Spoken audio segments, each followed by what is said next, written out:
Bienvenidos a la presentación de este libro de Borges y el psicoanálisis. Los que nos conocen saben que Borges es un autor, digamos, fundamental para nosotros, así que estamos muy contentos de hacer esta presentación, ¿no? Yo una vez cuando llevé a Borges a dar un diálogo abierto con el público, una persona le preguntó qué pensaba de la amistad, ¿no?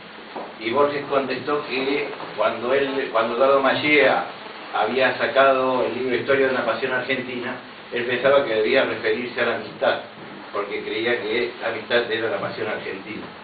Y yo creo que Borges tenía razón, pero yo creo que en cierta manera este libro también reúne dos pasiones argentinas. Una, el mismo Borges, que se ha convertido en una figura más que literaria, ¿no? Y el otro, el psicoanálisis, ¿no? Y bueno, como no podía ser de otra manera, para tratar dos pasiones argentinas, los dos autores son argentinos, salvo Begoña, que no sé qué pecado se está espiando de tener que aguantar tantos argentinos al lado. Los apellidos son martinos. Pero realmente tiene ganado en un lugar a la diestra del señor por tener que aguantarnos a tanto. Y bueno, quería agradecerle esto, bueno, ya lo explicaré, ya ha surgido a través de un encuentro que se hizo aquí. Los trabajos a mí me parecen excelentes. Yo nunca trato de entrar cuando hay gente que sabe más, no voy a entrar en el contenido del libro, porque además creo que si yo lo edité, como decimos los abogados, me comprenden las generales de la ley. ¿Qué voy a decir? Que es malo no lo voy a decir, probablemente, porque si lo pensara no lo hubiera editado, ¿no? Así que quería agradecerle tanto a Jaime, a Elina, a Begoña, a Daniel, que hayan querido participar de este proyecto que también nos permite tener presente de nuevo Borges, un escritor, digamos, tan inmenso, que no solo ha creado una gran literatura, sino que su obra permite tantos pies de acceso, tantas formas de interpretación, y entre ellos la que vamos a ver hoy. Creo que la mayoría de ustedes lo saben, pero nuestra editorial es una editorial rara en el sentido de que queremos hacer ediciones cuidadas, pequeñas, hechas totalmente a mano, firmadas por los autores. Muchos cuando llegaron vieron que parecían notarios, que dicho sea de paso, Elina encontró que algunos de ustedes se saltaron algunos, ¿sí? Así que van a tener que revisar las firmas porque algunos han saltado los calefones, como le dicen, en lugar de los colofones.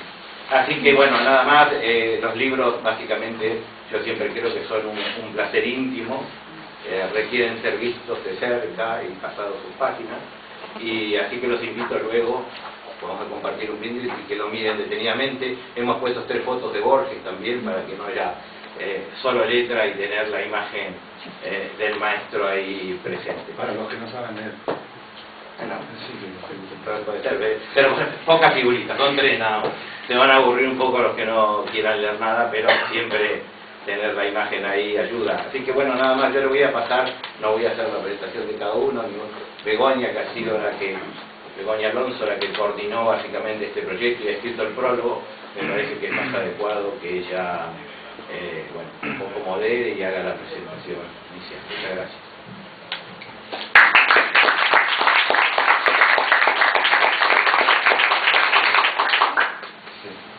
Bueno, buenas tardes. Yo primero, muchísimas gracias, agradecer a Claudio y a Raúl cuando me propusieron este proyecto, porque bueno, esto nació a partir de que en el año 2016 hicimos aquí mismo una tertulia sobre Borges y el psicoanálisis, y fueron unos trabajos muy interesantes de estos 3 autores.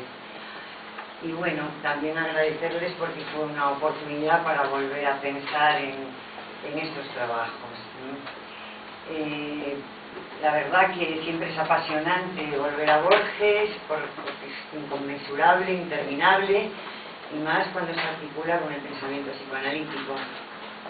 Como han hecho estos autores en sus reflexiones sobre el golem, de la herencia, de los poemas y la identidad. Yo diría que es un libro muy inteligente y muy bonito. Me salen esas 2 palabras viendo el libro como queda. Y también que es un libro maravillosamente incompleto. Yo no me quiero extender más y ahora quiero dar la palabra a los 3 autores que tendrán cosas muy interesantes para decirnos y si queréis seguimos el orden del libro, ¿no? Entonces en ese sentido hablaría Daniel Schoffer, Elina Wessler y Jaime Escuilca. Yo creo que vuelvo a presentarlos, pero porque son conocidos por todos, quiero decir que son escritores y psicoanalistas didactas de la Asociación Psicoanalítica de Madrid. Y sin más, les voy a ceder la palabra. Daniel, cuando quieras. Luego habrá un coloquio, observaciones y...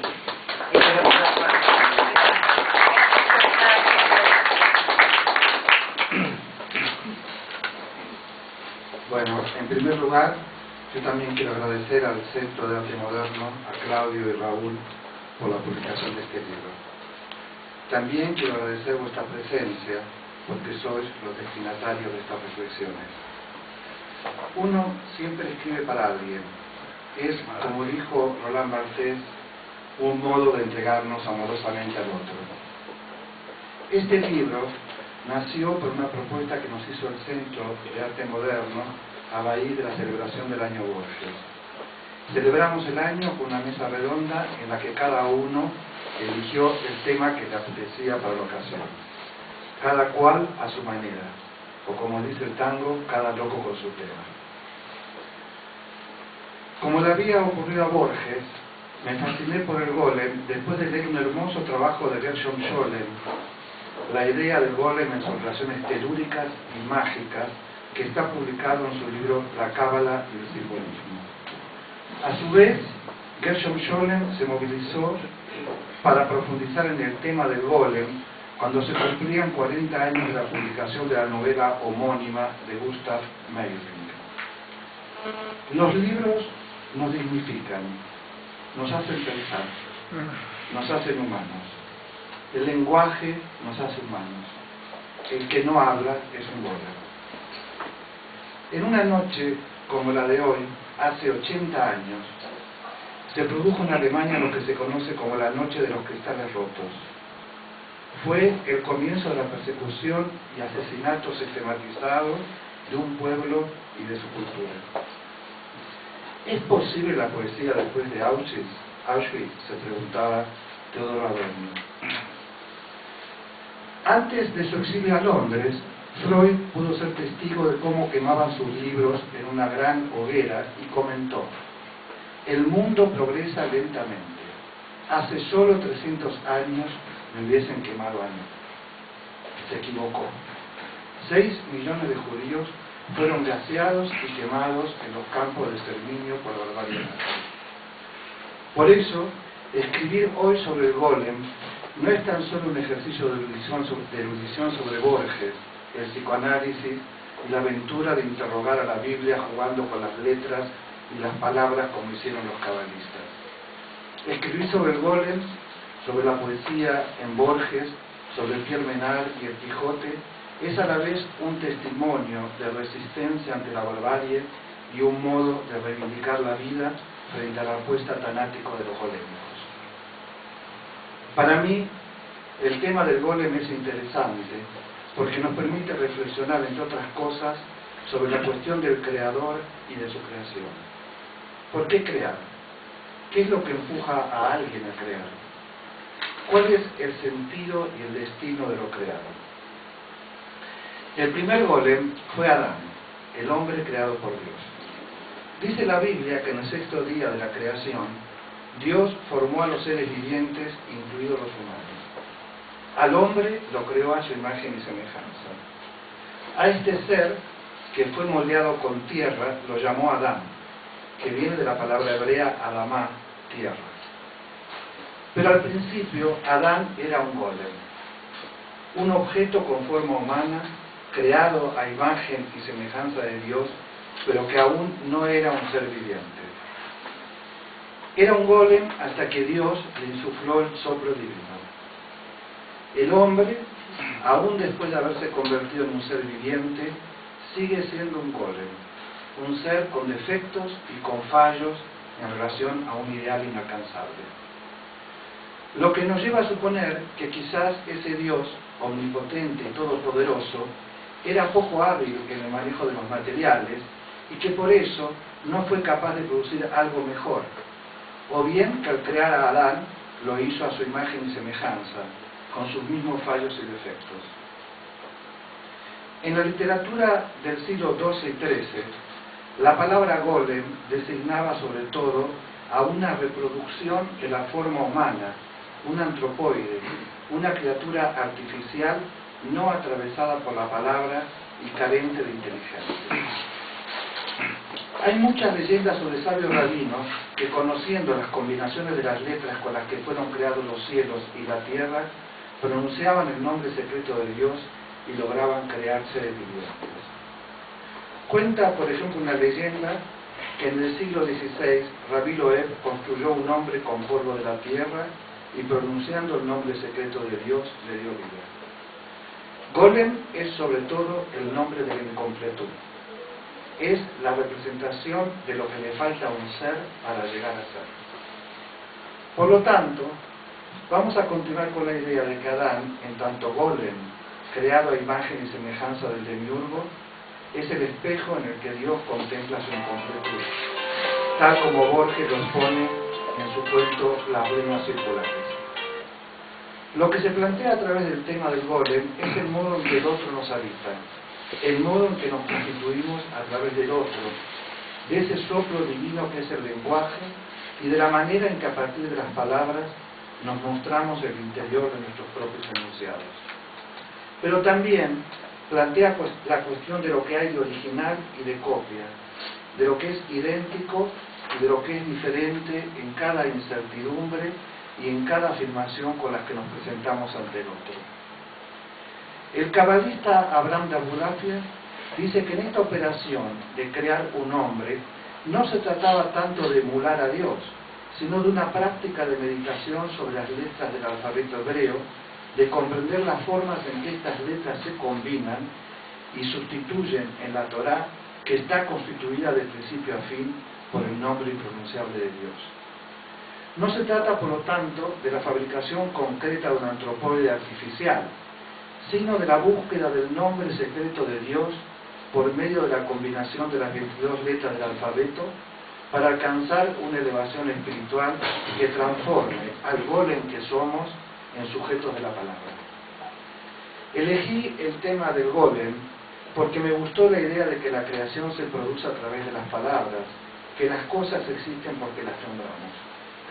Y la idea de que también la palabra es golémica porque no es capaz de nombrar lo esencial de la cosa y se tiene que contentar con describirla a través de sus atributos.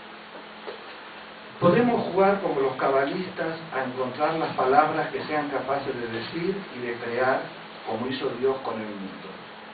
Pero como el creador también es una creación, su palabra descifrar nos confronta con la incompletud del lenguaje o con el rol en la grafía, como decía Borges en su poema El Golem, pero sobre todo con la imposible identidad entre la palabra y la cosa.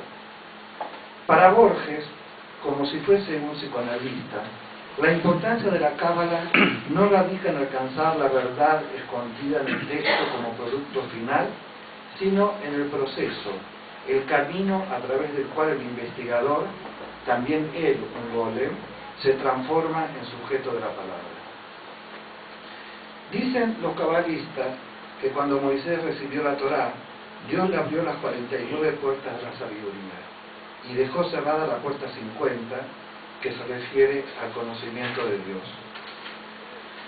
La investigación cabalista busca leer en la Biblia el libro oculto en el libro para encontrar el nombre exiliado del nombre que permita obturar el abismo insaciable que se abre de la letra a la letra y de la palabra a la palabra. La identidad no es más que un mito que intenta borrar las diferencias. Y Borges jugaba con esa imposible identidad y se oponía a los que proponían una interpretación basada en el mito del eterno retorno. No conoció a Lacan, pero como él, no hubiese dudado en afirmar que A no es igual a A. Tampoco conoció a Freud, pero hubiese estado de acuerdo con él en el hecho de que solo se piensa en las diferencias y que la posibilidad de repetir con exactitud matemática los pasos ya dados, de recordar todas las experiencias vividas tal como fueron vividas, conducen a la muerte. Por eso escribió Funes el Memorioso. Freud terminó de escribir su libro La interpretación de los sueños en el año 1899, cuando Borges nacía. En ese mismo año escribió un artículo que tituló Sobre los recuerdos encubridores, cuya lectura hubiese deleitado a Borges. Aunque no se conocieron ni en persona ni en los libros, se hubiesen gustado, se hubiesen identificado como diferentes y hubiesen disfrutado con muchos de los temas que le eran comunes, como los sueños, el chiste, los recuerdos, los espejos, la identidad de las cosas y sus diferencias. Por eso, en su día aceptamos hacer una mesa redonda que hermana la literatura de Borges con el psicoanálisis. Bueno, esta era mi presentación, no quiero extenderme porque está escrito en el libro y porque hay mucho por escuchar y celebrar. Por eso voy a darla por terminada para ceder las palabras a mis compañeros de ruta. Antes y nuevamente agradezco vuestra presencia.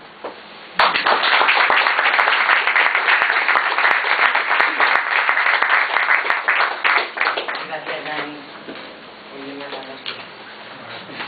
Bueno, gracias a todos por estar aquí y gracias a Claudio y a Raúl por este hermoso libro que ha sido una grata sorpresa en el día de hoy porque no lo habíamos visto. Y voy a decirles esto. El pensamiento freudiano y la narrativa borgiana, figuras centrales de este libro, se expanden en nuestras tres voces que buscan, cada una a su manera, un hilo invisible que las una. Cada texto nace, se desarrolla y resucita en el siguiente, marcados por su diversidad, como no podría ser de otra manera, ya que ambos maestros nos enseñan que toda producción está atravesada por la subjetividad del autor. Así lo confiesa Borges a uno de sus biógrafos.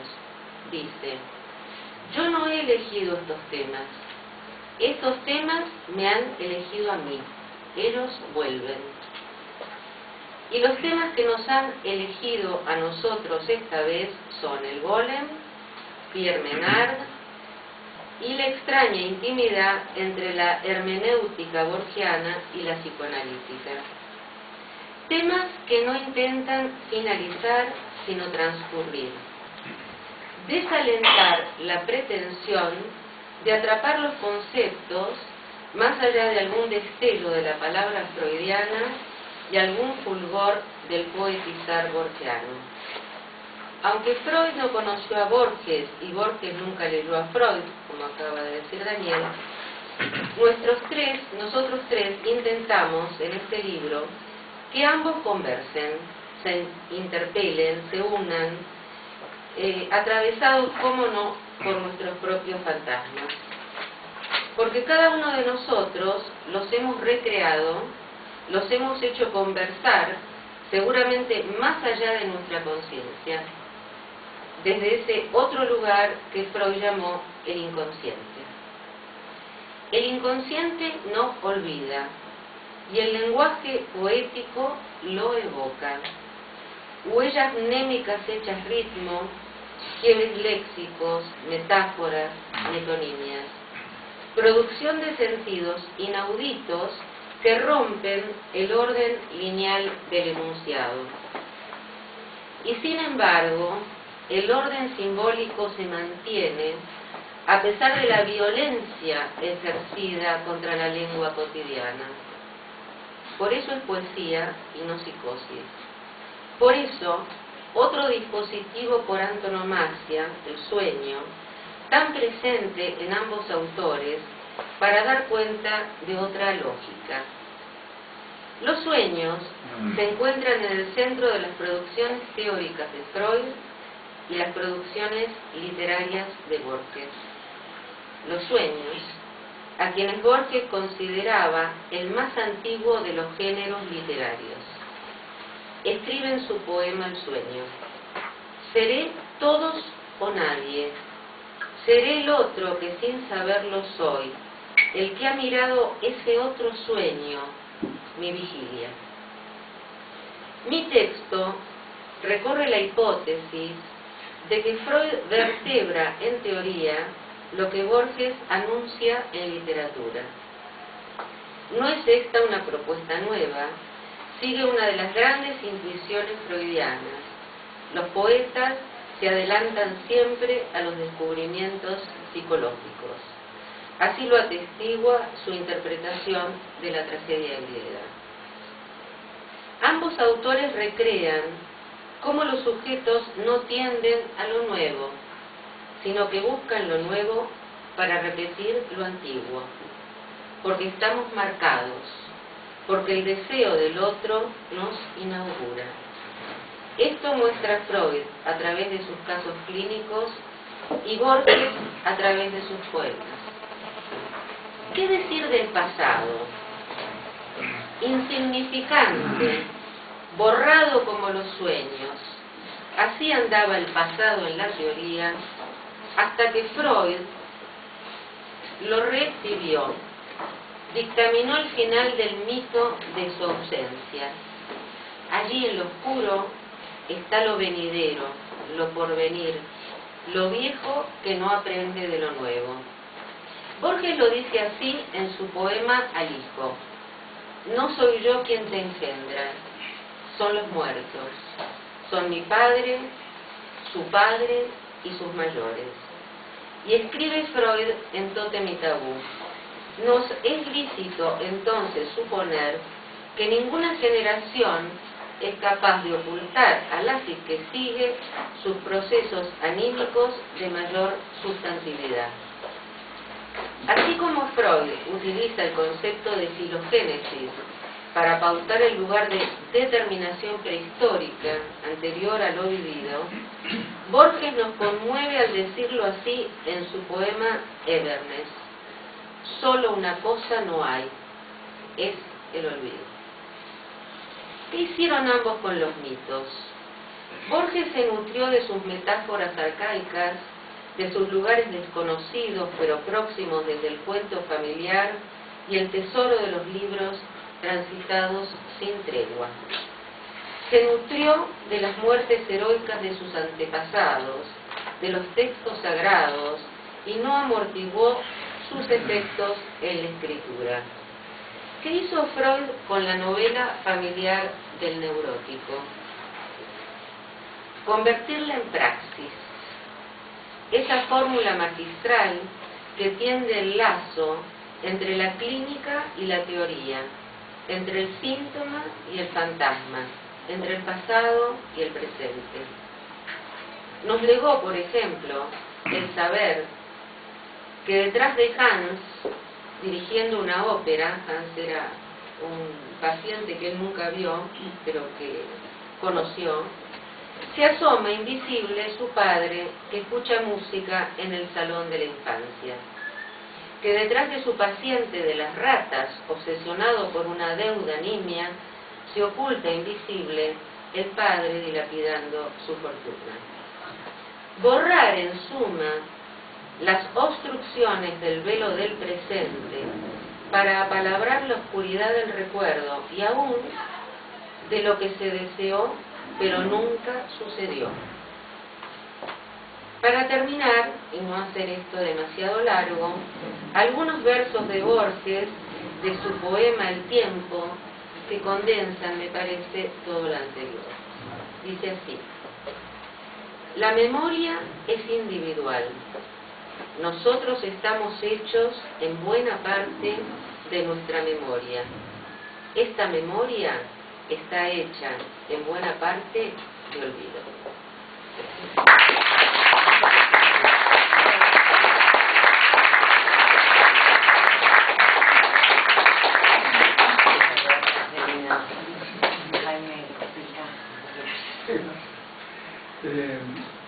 También yo quiero agradecer a los editores, la belleza de este libro que no habíamos visto hasta hoy, ni siquiera lo hemos escrito.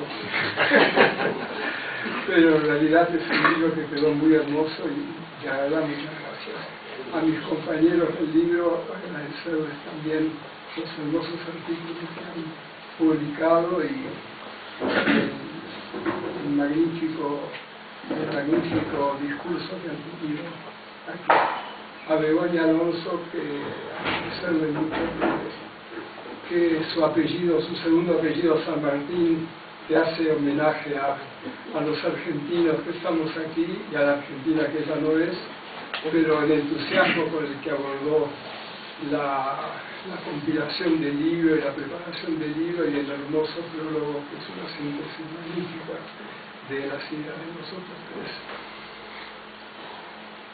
tres. Yo la verdad no sabía muy bien a qué referirme exactamente hoy, porque lo que está escrito en el libro quiero que ustedes lo lean. Y además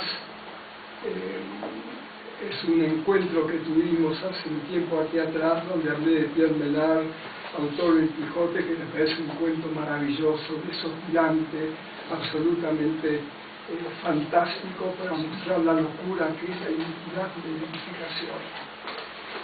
Pero hay una serie de sucesos que ocurrieron hoy que realmente me han hecho pensar algunas cosas que me parecieron por lo menos intrigantes y delicadas de contar. Esta mañana, cuando leí el periódico, leí que el presidente francés Macron, cuando llegó a la Argentina ayer en el encuentro del G20, había hecho dos cosas. Una fue a la librería, a la maravillosa librería del Ateneo que hay en la calle Callao, Santa Fe y Callao. Es una librería maravillosa, no sé si la conocen o no la conocen, pero es una librería bellísima, tal vez una de las librerías más bonitas del mundo. La otra que hizo fue visitar el centro Borges, en la calle Anchorena, y encontrarse con María Kodama. Y me quedé francamente fascinado, y me dio una alegría enorme. Y no entendía por qué me había dado tanta alegría. Pero me sentí como orgulloso de que en la Argentina hubiera una librería tan maravillosa como la que hay, de que hubiera un personaje como Jorge Luis Borges, que Macron destacaba en el periódico que había llevado al pensamiento argentino y a la sensibilidad argentina a una universalidad maravillosa, y que Macron haya visitado al centro Borges me pareció fantástico. Después hubo otro hecho, ahora me voy a referir a esto, hubo otro hecho que es que el partido de Boca y River, que es la final de la Copa Libertadores de América, se jugara en el Estadio Santiago Bernabéu en Madrid. Y dije, qué extraña que es la vida, qué ciclos extraños. La Copa Libertadores de América, los Libertadores de América, que liberaron América, el yugo del Reino de España, los famosos virreinatos del Río de la Plata, y resulta que la Copa Libertadores, la final de la Copa Libertadores, se juega en España. Y entonces me pregunté, qué extraño que es eso de las identidades, qué curioso. Yo por qué me sentí contento esta mañana cuando leí lo del Macron, porque el presidente de Francia descubrió que en la Argentina había una librería maravillosa, y porque fue a rendirle homenaje a un genio argentino como Borges.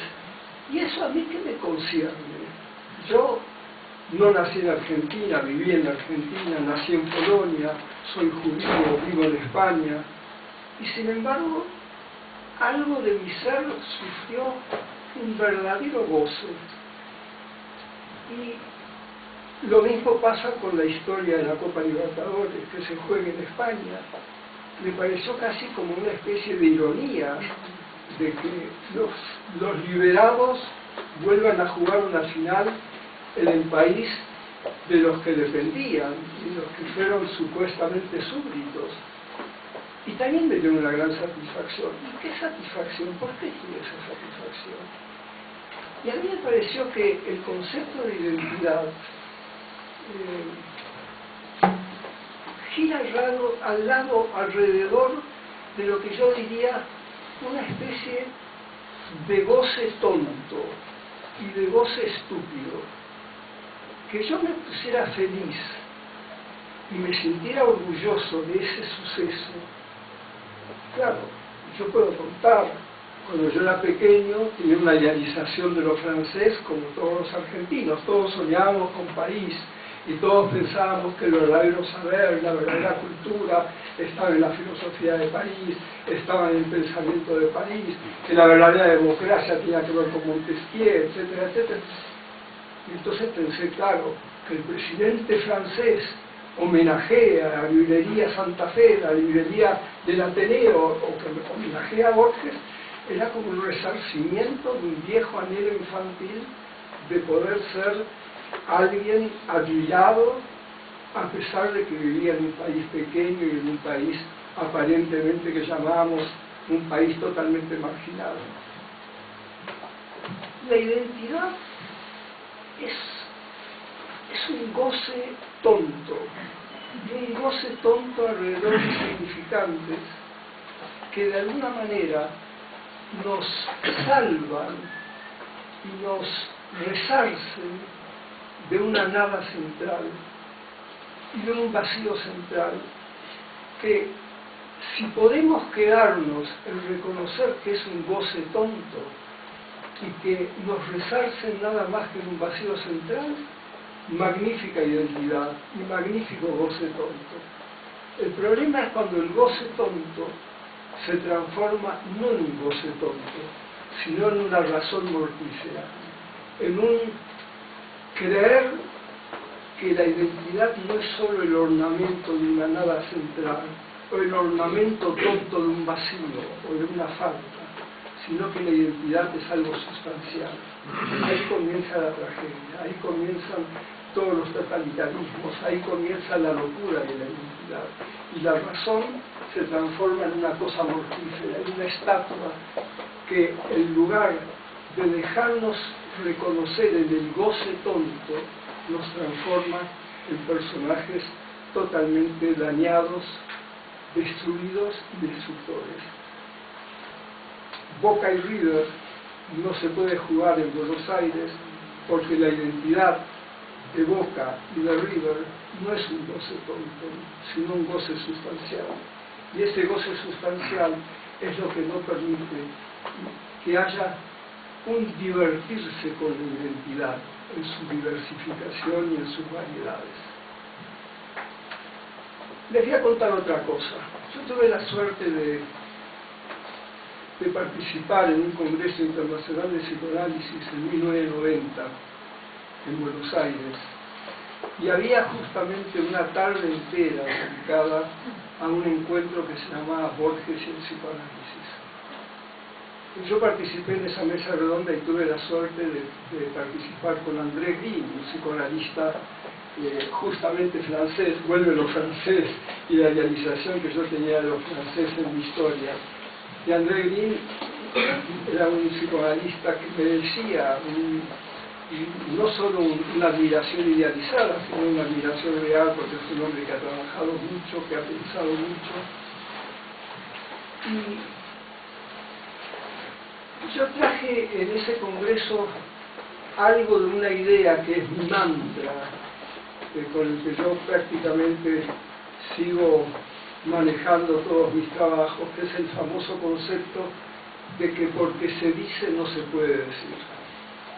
Y justamente para referirme a toda la vasta obra de Borges, yo quise insistir en este punto, punto que retoma Daniel cuando dice que no se puede decir a la cosa, que retoma Elina cuando dice que hay algo que no se puede olvidar.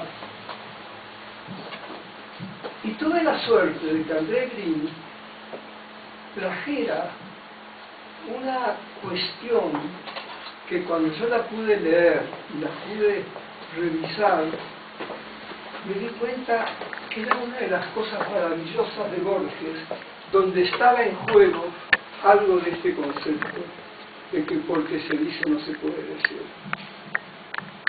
Ustedes saben que Borges tenía una pasión muy grande por los tigres, y André Gide tenía una pasión por la pasión que Borges tenía con los tigres.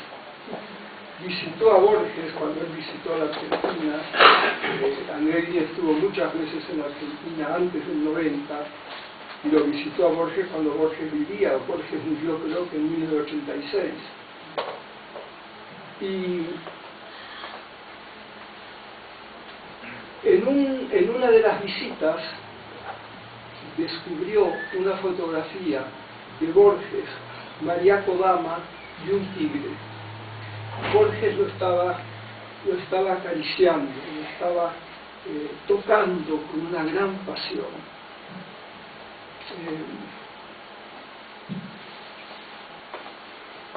Y después nos contó André Gide de lo fascinado que estaba por un poema de Borges que se llamaba El otro tigre. No sé si alguno de ustedes lo conoció, lo recordó, lo vio alguna vez, pero es un poema maravilloso. En ese poema, Borges habla de pienso en un tigre, así empieza. Y después sigue hablando de cómo la penumbra alumbra la vasta biblioteca. Y empieza a hablar del tigre y las cualidades del tigre, etc. Y después dice, pero en realidad, este tigre vocativo de mi verso es un tigre lleno de símbolos, lleno de sombras, llenas de palabras, llena de tropos literarios, pero no es el tigre que pisa la tierra, no es el tigre que él llama la siaga joya. Entonces dice, voy a hablar del tigre real, del tigre de carne y hueso, y empieza a hacer una apología del tigre que es maravillosa. Y después dice, pero en realidad el solo hecho de nombrarlo ya me cuenta que es un tigre mitológico, es un tigre de palabras, es un tigre que no es el tigre que pisa la tierra. Voy a buscar un tercer tigre, por eso se llama el otro tigre, que es el tercer tigre. Y entonces habla del tercer tigre y dice, pero ese tercer tigre también es una forma de mis sueños, también es un tigre mitológico, no es el tigre que pisa la tierra. Y termina el poema de una manera maravillosa, algo así como, bien lo sé, pero algo me impone, creo que es así, algo me impone esta aventura indefinida, insensata y antigua, y persevero. Ahí me encanta ese conjunto de conjunciones, esos y, que habla justamente de la reiteración de algo imposible. Algo me impone esta aventura indefinida, insensata y antigua, eso me encanta, y persevero de buscar en el tiempo de la tarde el otro tigre, el que no está en el verso. Eso me pareció tan maravilloso. El otro tigre, el que no está en el verso.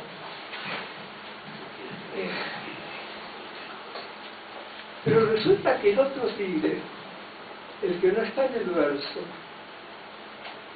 Borges lo sigue, porque este poema es muy anterior a la foto que André Gide vio, que es una foto que se publicó en un libro que se llama Atlas, editorial sudamericana, que se publicó creo en el año 84. la foto se llama El último tigre. Y entonces uno cree que por fin Borges va a decirnos qué es el tigre, que va a encontrar el último tigre. Pero resulta que Borges, cuando escribe en Atlas la foto en donde está con el tigre real, donde está con el tigre vertebrado, con el tigre con rayas,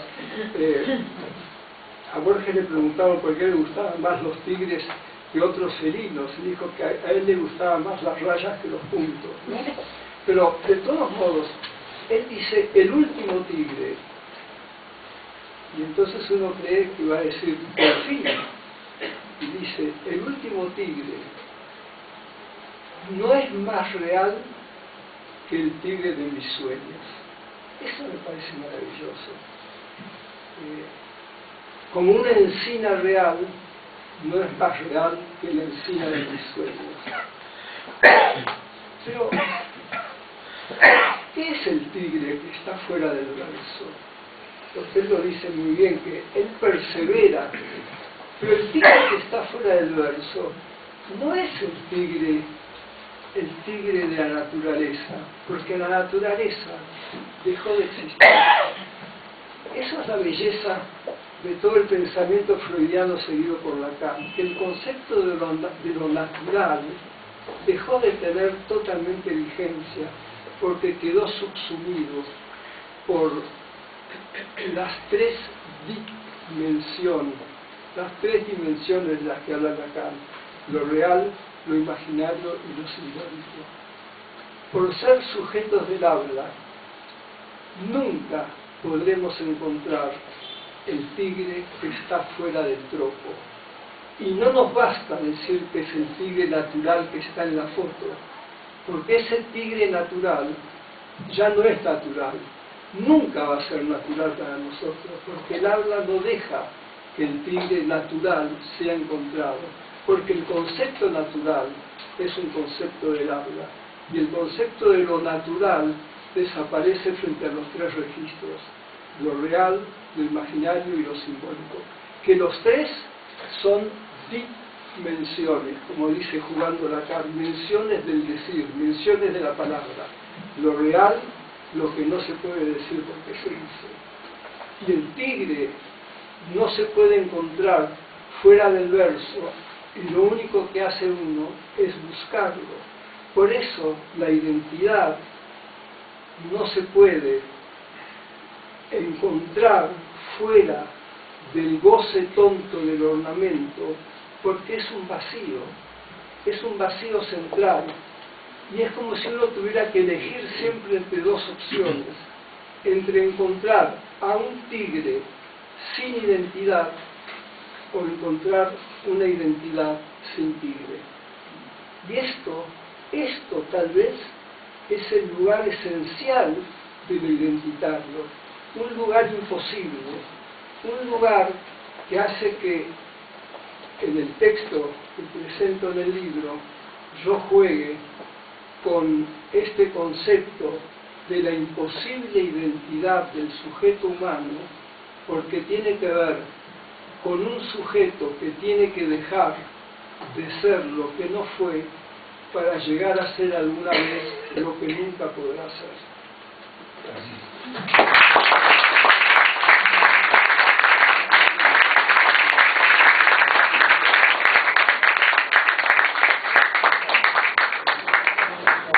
Jaime, creo que después de estas tres intervenciones tan interesantes, tan distintas, pero también con un punto en común, inquietantes y maravillosas a la vez, creo que se abre el coloquio. Quien quiera hacer alguna pregunta, alguna observación, comentario, tenemos un ratito para charlar.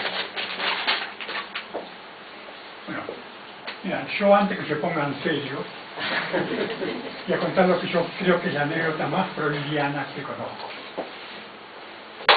Borges estaba en una fiesta. ¿Quieres hablar por el micrófono? Sí, te van a escuchar. Borges estaba en una fiesta y se acerca un familiar lejano y le dice: Borges, ¿se acuerda de la tía Eulalia? Sí, me acuerdo. ¿Se sabe, Borges, que antenoche soñé que la tía Eulalia se moría?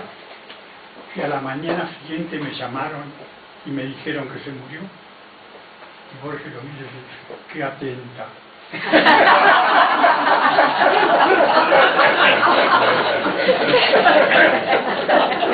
Muy bonito.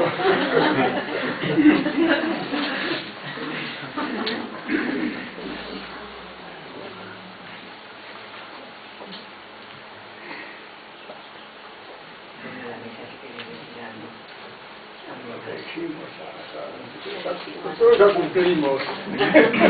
Ah, sí, perdona. Me llamo Stanislao Mira. Te paso el micro. Y podría preguntar una pregunta a los ponentes. El hombre, para Borges, es un hombre en camino, un hombre beato, siempre haciéndose, o tiene unos momentos de calma, de esa ansiedad y esa inquietud insaciable por ser. Hay momentos de paz en Borges entre lo simbólico, lo real y lo imaginario. O está siempre que leemos una obra de Borges vamos a buscar el tigre o vamos a buscar ahí el intríngulis, sacar algo a Borges.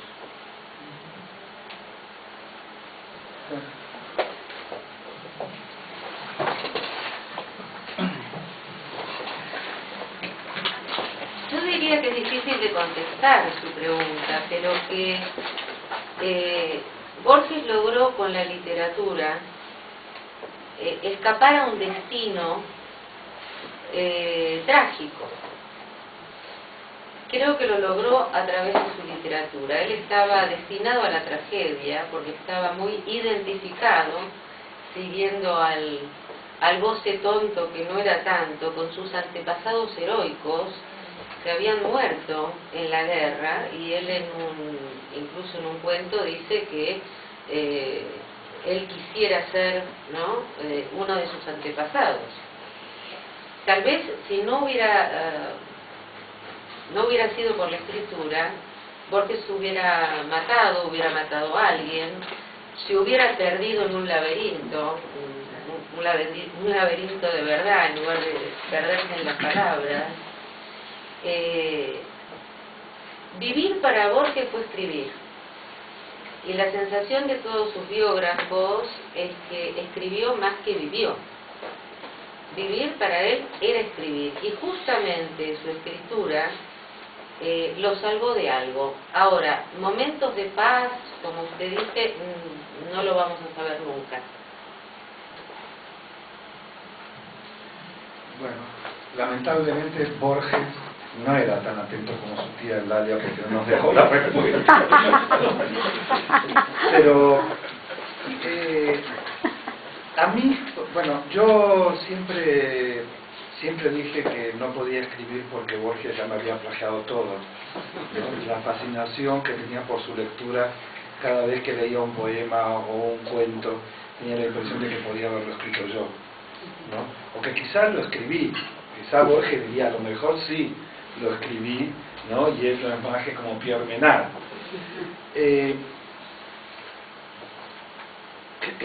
Borges tiene algo que siempre sorprende.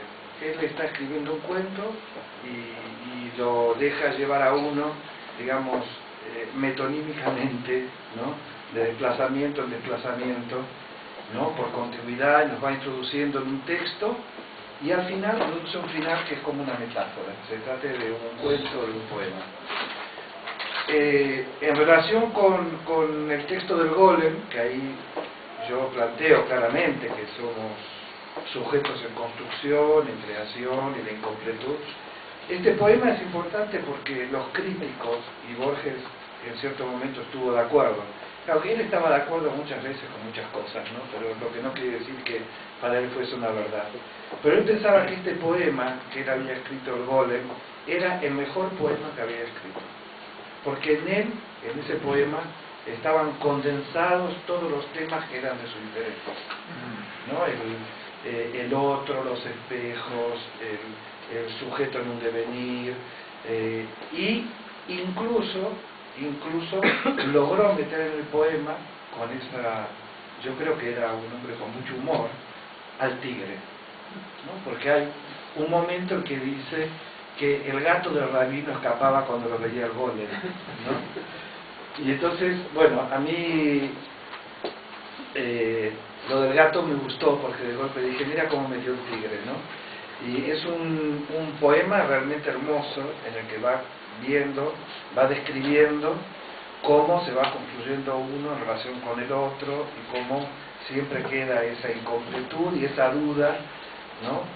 Porque al final, digamos que es el rabino mira a eso que había construido y se pregunta cómo he hecho yo esta cosa, ¿no? Y el poema diciendo, ¿qué pensará Dios cuando mira a su rabino de Praga, ¿no? Bueno, hay algo en esta profundidad de Borges que al mismo tiempo tiene mucho que ver con el humor. Y a mí me gusta leer a Borges de esta manera. Me parece que es un hombre que se reía de la identidad, de su propia condición, del saber, ¿no? Y ¿no? Él decía, cuando le decían, maestro, no sé qué, lo que usted escribe, lo que usted graba, y él decía, yo, no, yo plagio. ¿No? Con esa manera suya de decir, ya todo está escrito, no somos más que escribas que repetimos historias y vivimos historias que ya otros han vivido y creyéndonos que somos originales. Siguiendo con la pregunta que usted formuló, ya ve que estimula que podamos pensar muchas cosas. Es una pregunta interesante. Uno no sabe la intimidad de los fantasmas de Borges, sus torturas, sus angustias, sus goces. De eso uno no puede saber, pero por lo que él escribió, por lo que uno ha leído, por lo que uno ha tomado en este libro, efectivamente en Borges no había un hombre de paz, porque el ser humano, porque el ser hombre en general, estaba considerado como un fenómeno paradojal y extraño. Paradojal, usted sabe, por ejemplo, que hay todo uno pincha a Borges. Borges, antes que nada, es un significante prodigioso, es un significante muy fecundo. Uno pincha en internet Borges y puede salir Borges y el tango, Borges y los compadritos, Borges y Buenos Aires, Borges y las nueces, también hay nueces. Borges y las nueces, y Borges y las sagas nórdicas, y Borges y Chesterton, y Borges y Blake, y Borges y el psicoanálisis, pero también Borges y las paradojas, porque Borges justamente es un autor que destacó el concepto de paradoja, y la paradoja esencial respecto al hombre, que tiene que ver con el tema de la identidad, es que la gran cuestión acerca del hombre era que, por eso dije antes yo, que uno estaba en la opción de o un tigre sin identidad o una identidad sin tigre. ¿Qué es un tigre sin identidad? ¿O qué es una identidad sin tigre? La gran cuestión que se planteaba es que, siguiendo esa constante además que se repite desde Rimbaud, que el yo es un otro, ¿no? Yo soy un otro, como decía Rimbaud, y repetía machaconamente, ¿cómo el sujeto para ser tiene que ser otro y al mismo tiempo tiene que no ser el otro, porque si no, no puede ser otro? O sea, ¿cómo se constituye una diferencia en medio de una repetición? ¿Cómo se constituye ese ser distintos de cada uno de nosotros si al mismo tiempo estamos atravesados constantemente por la otredad? Y esa es una paradoja que a Borges le fascinaba. A Borges le fascinaban las paradojas. Borges tiene trabajos sobre Aquiles, la paradoja de Aquiles y la tortuga, que son bellísimos, ¿no? La perpetua carrera de Aquiles y la tortuga, o historias de una tortuga. Además, Borges creó ciertas paradojas, creó la paradoja del adivino, no sé si ustedes la conocen, que es bellísima, un adivino que va a dar examen en Sumatra si va a poder ser adivino o no, y entonces el que lo examina dice, dime tú qué piensas que va a ser el resultado de este examen, y entonces el adivino dice, me van a suspender, y Borges dice, terrible paradoja, porque si acierta que lo van a suspender porque no sabe, es un buen adivino, y entonces no hay que suspenderlo. Borges sigue aquí toda la paradoja del mentiroso de Timénides, etc. Pero el concepto de sujeto humano es un concepto totalmente paradójico, y efectivamente, por eso en el capítulo que escribo yo sobre Pierre Menard, autor del Quijote, donde se da justamente toda la cuestión de la identificación, y donde la identificación excesiva con un otro lleva a la locura y lleva al delirio, que es toda la escritura de Pierre Menard, que quiere escribir el Quijote, pero no ser Cervantes, porque él no podía ser Cervantes, pero él quería escribir el Quijote. Toda la problemática gira justamente en torno a que la única posibilidad de que el sujeto se identifique en la diferencia es que nunca se termine de identificar. Esta es una de las cuestiones que Borges entrevió maravillosamente en el poema del tigre, por ejemplo. Es como si uno dijera, lo que identifica al sujeto en su diferencia es su identificación interminable, es su no identificación, porque en el momento que se identifica, ya deja de ser alguien que no es el otro, porque para no ser el otro, no tiene que identificarse nunca para poder ser él. Ahora, ¿qué es ser él? Y ahí está la cuestión de por qué yo insisto que se trata de un sujeto que tiene que dejar de ser lo que nunca fue para ser lo que nunca podrá ser. Esa extraña definición paradojal de una identificación imposible. Lo que define al ser humano es que es un sujeto de una identificación imposible. Es un sujeto de deseo, es un sujeto que no para, que no tiene paz. Y no tiene paz porque es un sujeto que está siempre bajo el deseo de ser, bajo el deseo de terminar de identificarse. Freud lo dijo muy bien cuando él dijo que una de las frases fundamentales del superyo y de los enunciados más importantes es: así como yo has de ser, le dice a su hijo el padre, pero así como yo no has de ser. La inscripción de esa paradoja de similitud y de diferencia es lo que no deja que seamos jamás seres pacíficos. Y Borges en sus poemas lo entrevió, y en el poema del tigre creo que es maravilloso, cuando él dice: algo me impone a buscar en el tiempo de la tarde el otro tigre, el que no está en el verso, pero no está tampoco en la naturaleza, porque por hablar hay una falta que no se sustituye por la naturaleza, y eso es lo que hace que uno sublime. Uno sublima porque simboliza, no es que sublimar sea simbolizar, es al revés.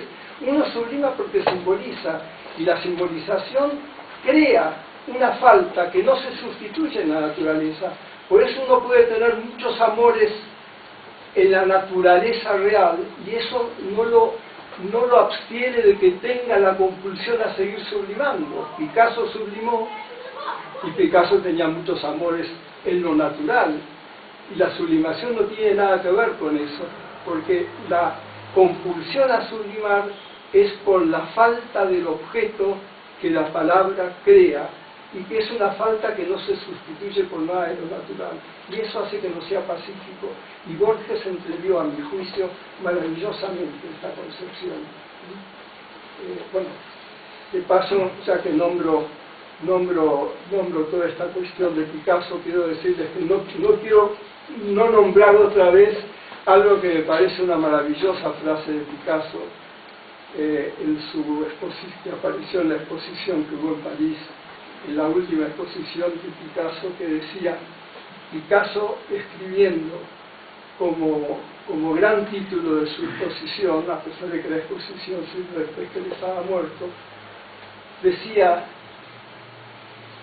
mi función en el mundo es liberar a los objetos de la esclavitud de la semejanza. A mí me parece maravilloso. Y esto es lo que hace el psicoanalista, y esto es lo que hace Borges con su literatura. Quiere liberar de la esclavitud de la semejanza. La semejanza da paz, la identidad estabilizada da paz, pero produce una esclavitud mortífera.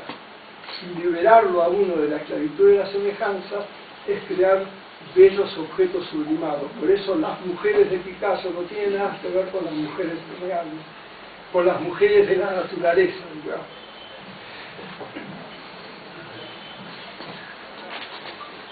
¿Alguien más quiere hacer una pregunta?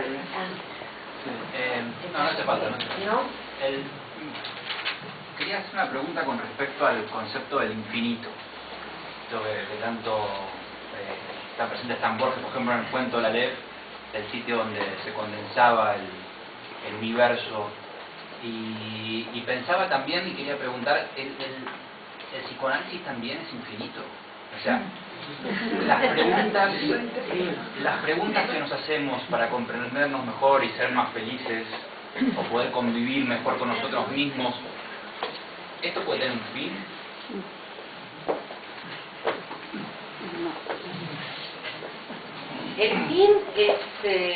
El fin de análisis es hasta donde un sujeto quiera llegar a saber, hasta dónde puede producirse su deseo de saber, porque si no sería infinito. Esto Freud lo trabaja largamente en su texto Análisis terminable e interminable, donde da cuenta de muchísimas cuestiones de la praxis, pero finalmente el sujeto va a seguir un análisis hasta donde llegue su deseo de saber, porque tomando todo lo que se dijo aquí de lo borgiano, de lo freudiano, de lo lacaniano, nunca se termina de llegar a ser, tampoco se termina nunca de llegar a saber, ¿no? Hay algunas teorías psicoanalíticas que pretendieron en algún momento hablar de el fantasma fundamental, ¿no? Cuando se llegaba a ese fantasma fundamental, entonces el análisis se acababa. Pero no hay. Resulta que no hay de eso, porque resulta que no hay ninguna verdad para el psicoanálisis. Solo saberes y, sobre todo, deseo de saber. Muchos pacientes terminan sus análisis cuando caen los síntomas. Eso es, por ejemplo, una posibilidad, es lo que llamamos el sentido terapéutico del análisis. Pero en un proceso analítico puede suceder que los síntomas caigan, y como hay tanto goce en el hablar, el goce del hablar, la cuestión no termina ahí y se sigue el sujeto analizando, porque no hay ningún punto al cual llegar. Y esto es un poco, creo, que lo que hemos dicho entre todos hoy. No hay la verdad, sino saberes o razones, mejores o peores. No hay ningún saber especial al que llegar. Y el final, por la caída de los síntomas, no es necesariamente un final del análisis. Esto es lo que te puedo decir de lo finito e infinito del análisis.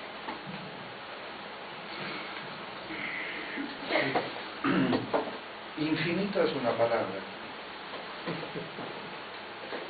Y poder pensar en el infinito, o que algo es infinito, que nos aguarda en algún lugar lo infinito, es un modo de ocultar la muerte.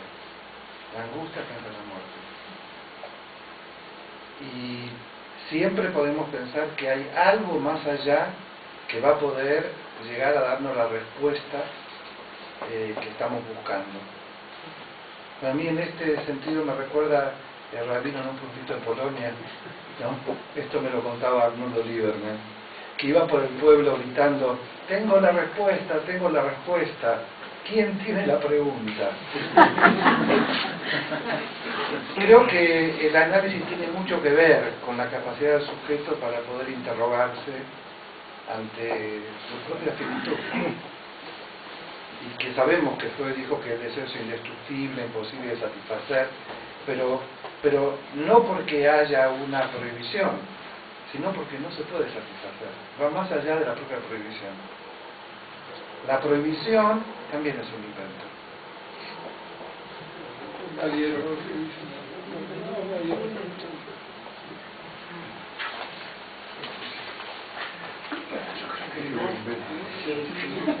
Bueno, cierra tú. Bueno, pues muchísimas gracias a todos entonces por vuestra atención, por supuesto a los ponentes por estos trabajos tan profundos y tan inquietantes, todos y las respuestas, y ahora vamos a brindar por el libro, que siempre es una fiesta, ¿no? Tener un nuevo libro. Muchas gracias.